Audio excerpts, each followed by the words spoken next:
আজকে তোমাদের শোনাবো এমন একটা পুতুলের গল্প যেটা কেউ নিজের কাছে রাখতে চায় না। কারণ এটা শুধু একটা পুতুল না, এটা একটা অভিশাপ। ঘটনাটা আমার নিজের না, আমার এক বন্ধুর সাথে ঘটেছিল। তার নাম ছিল সায়ন। সায়ন ছিল একটু অন্যরকম। পুরনো জিনিস, অ্যান্টিক, পুরনো বাড়ি, এসবের প্রতি ওর আলাদা টান ছিল। একদিন সে আমাকে বলল, শোন, একটা জিনিস পেয়েছি, তুই দেখলে অবাক হয়ে যাবি। আমি বললাম, কি জিনিস?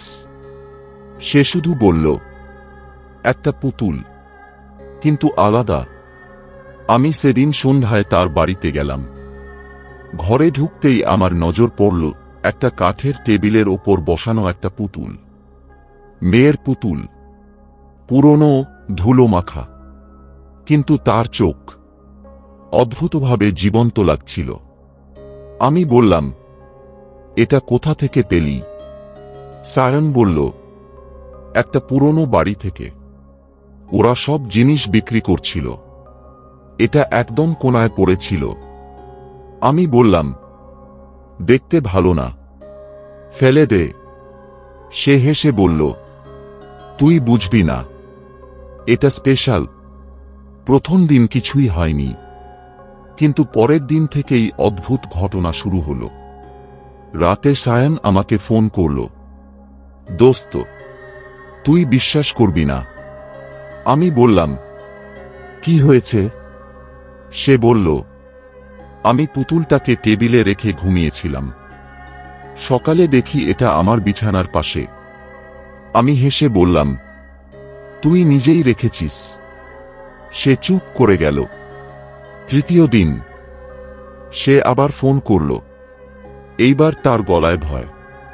আমি দরজা লক করে রেখেছিলাম, তবুও পুতুলটা অন্য ঘরে চলে গেছে। আমার একটু অস্বস্তি লাগল। বললাম, ঠিক করে দেখিস। আমি ঠিক করলাম, আমি নিজে গিয়ে দেখি। সেই রাতে আমি তার বাড়িতে থাকলাম। পুতুলটা আমরা টেবিলের ওপর রাখলাম। আমি বললাম, দেখি কি হয়। রাত 2টা। হঠাৎ আমার ঘুম ভেঙে গেল। কেন জানি না, মনে হচ্ছিল কেউ তাকিয়ে আছে। আমি ধীরে ধীরে চোখ খুললাম, আর যা দেখলাম, আমার বুক ঠান্ডা হয়ে গেল। পুতুলটা আমার বিছানার পায়ের কাছে বসে আছে। আমি তো ওটাকে টেবিলে রেখেছিলাম। আমি সায়নকে ডাকলাম, এই, ওঠ। সে উঠে বসে পুতুলটা দেখে চুপ। তুই রেখেছিস? সে জিজ্ঞেস করল। আমি বললাম, না। আমরা দুজনেই চুপচাপ বসে আছি। ঠিক তখনই পুতুলটার মাথা ধীরে ধীরে নড়ল আমাদের দিকে। আমরা জমে গেলাম। পরের দিন আমরা ওই পুতুলটা ফেলে দিতে গেলাম। একটা ডাস্টবিনে ফেলে দিয়ে বাড়ি ফিরে এলাম।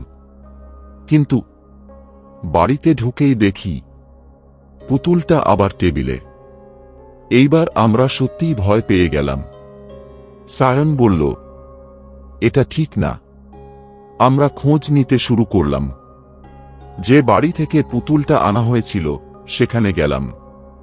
একজন বৃদ্ধা আমাদের বললেন, ওটা নিয়ে এসেছ? আমরা অবাক।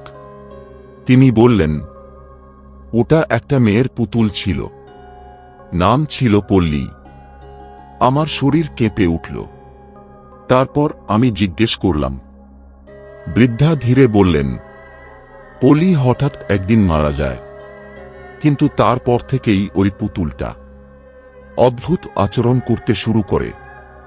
তিনি বললেন, রাতে পুতুলটা নড়ে, কথা বলে, আর ধীরে ধীরে যার কাছে থাকে তাকে নিজের মতো করে ফেলে। আমরা বাড়ি ফিরে এলাম। সেই রাত সবচেয়ে ভয়ঙ্কর। রাত 3টা। হঠাৎ সায়নের চিৎকারে আমার ঘুম ভাঙল। আমি দৌড়ে তার ঘরে গেলাম। দেখি সে বিছানায় বসে আছে, আর পুতুলটা তার সামনে দাঁড়িয়ে। হ্যাঁ, দাঁড়িয়ে পুতুলটা আস্তে বলল, তুমি আমাকে ছেড়ে যেতে পারবে না। আমার শরীর ঠান্ডা হয়ে গেল। সায়ন কাঁদতে লাগল। এটা কি চায়? সে বলল। আমি বললাম, আমরা এটা শেষ করব। আমরা পুতুলটাকে নিয়ে বাইরে গেলাম। আগুন জ্বালালাম। পুতুলটা আগুনে ফেললাম। কিন্তু আগুনের মধ্যে থেকেও তার চোখ আমাদের দিকে তাকিয়ে, আর তার গলা, আমি ফিরে আসব। পরের দিন সবকিছু স্বাভাবিক। পুতুল নেই। আমরা ভাবলাম শেষ। কিন্তু 1 সপ্তাহ পর সায়ন হঠাৎ নিখোঁজ। কেউ তাকে খুঁজে পেল না। তার ঘরে শুধু একটা জিনিস পাওয়া গেল, একটা পুতুল, একদম একই, আর তার পাশে একটা কাগজ। সাবধান, এটা তোমার ছায়াকেও বন্ধু বানায় না। আজও আমি মাঝে মাঝে রাতে অনুভব করি কেউ আমার দিকে তাকিয়ে আছে, আর অন্ধকারে একটা ছোট মেয়ের হাসি।